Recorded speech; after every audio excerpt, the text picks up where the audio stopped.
விலை உயர்வு என்றால் யார் முதல்ல குரல் கொடுக்கணும்? தமிழ்நாட்டில் எதிர்கட்சியா இருக்க அதிமுக குரல் கொடுத்திருக்கணும். இதுவரை எடப்பாடி பழனிசாமி அவர்கள் ஏன் வாய் திறக்கவில்லை, மௌனமாக இருக்கிறார்?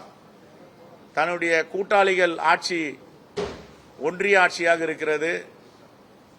இப்பொழுது தேர்தலை பாஜகவோடு சேர்ந்து சந்திக்க போகிறோம் என்றாலும் கூட கண்டிக்க வேண்டாம் எங்களை மாதிரி கோரிக்கை வைக்கலாம்ல.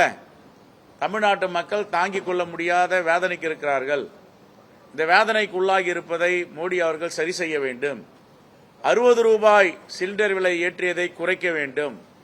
114 ரூபாய் 50 பைசா டொமஸ்டிக் சிலிண்டர் விலையை குறைக்க வேண்டும் என்று சொல்லியிருக்கலாம். ஏன் இதுவரை வாய் திறக்காமல் மௌனமாக இருக்கிறார்? இதுதான் எங்களுடைய கேள்வி.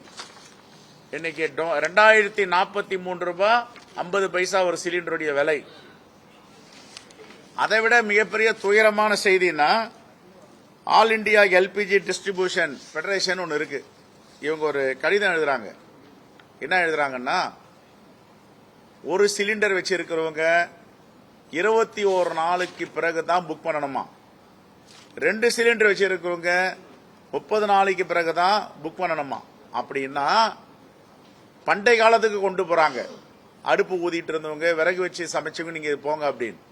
இதை விட டொமஸ்டிக்ல என்னன்னா யாரும் புக் பண்ணக்கூடாது. நீங்க பாருங்க, இதுல பாத்தீங்கன்னா இது வந்து எல்பிஜி டிஸ்ட்ரிபியூஷன் அசோசியேஷன் அமைச்ச லெட்டர், எல்லாருக்கும் ஒரு காப்பி இப்ப கொடுக்கிறோம். அதுக்கப்புறம் இந்த ஹோட்டல் அசோசியேஷன் அன்னபூர்ணா அவங்க அமைச்சிருக்காங்க. உணவு விடுதிகள்லாம் நடத்த முடியுமா? சிறு குறு நடுத்தர தொழில்கள் இதனால் எவ்வளவு பெரிய தாக்குதலுக்கு உள்ளாக போகிறது. என்னுடைய அன்பு வேண்டுகோள், எதிர்க்கட்சி தலைவராக இருக்கின்ற எடப்பாடி பழனிசாமி அவர்கள் ஒன்றிய அரசோடு கூட்டாளியாக இருக்கிறார், நட்போடு இருக்கிறார். மோடி அவரிடம் சொல்லி 60 ரூபாய் சிலிண்டர் விலையை குறைக்க வேண்டும்.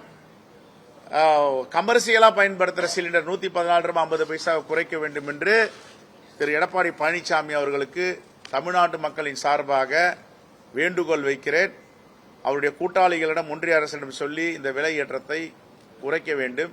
ஏன் இதுவரை வாய் திறக்காமல் மௌனமாக இருக்கிறார் எடப்பாடி பழனிசாமி அவர்கள்? என்ன காரணம்?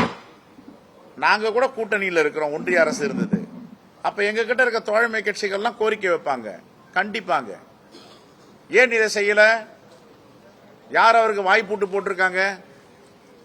ஆகையால் இது வன்மையாக கண்டிக்கத்தக்கது.